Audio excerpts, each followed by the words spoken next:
Di sini saya akan menceritakan kronologi lengkap kasus pembunuhan satu keluarga oleh remaja di Panajan, Pasir Utara, Kaltim.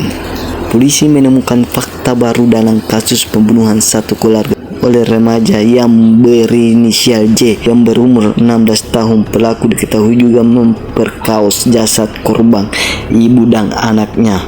Ada 5 korban satu keluarga tewas dalam kasus ini, yakni ayah dan ibu dan 3 anaknya. Yang paling tua berumur 15, adiknya berumur 11 tahun dan yang paling kecil berumur 3 tahun. Motifnya tersangka menghabisi nyawa 5 orang tetangganya karena persoalan dendam dan asmara.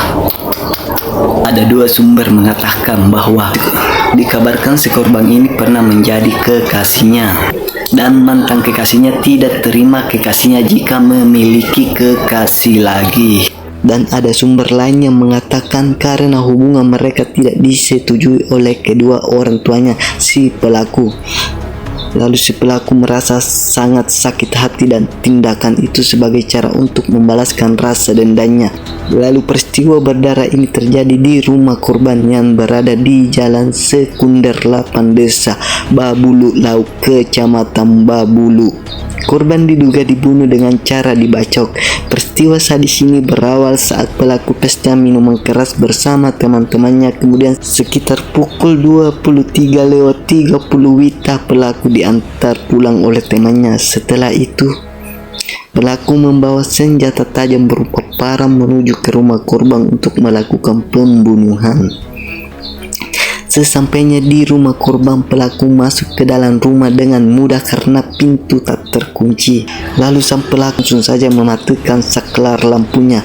Lalu pada saat ayah korban pulang ke rumah, pelaku langsung menyerang menggunakan parang. Kemudian pelaku juga menyerang istri korban dan ketiga anaknya. Ketiga anaknya terbangun karena mendengar keributan dan langsung diserang pelaku. Ayah korban dihabisi dekat pintu. Ibunya bangun, kemudian ibunya juga ditimpas, lalu anaknya bangun ditimpas lagi. Terakhir yang dibunuh itu mantan pacarnya. Lalu sang pelaku tak puas, lalu anak dan ibunya diperkaos oleh sang pelaku secara bergantian. Setelah melakukan aksi bejaknya terhadap jasad korban, pelaku juga mengambil ponsel dan uang korban sebesar 363.000.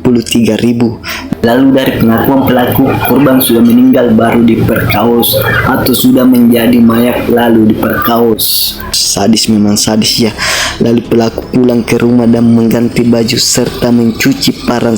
Setelah itu pelaku melapor di ketua RT setempat bahwa telah terjadi pembunuhan di rumah korban. Ternyata pelaku tersebut berusaha mengelabui polisi dengan cara melapor di ketua RT setempat, mengarang cerita seolah-olah ada sekelompok orang bersenjata tajam mendatangi rumah korban.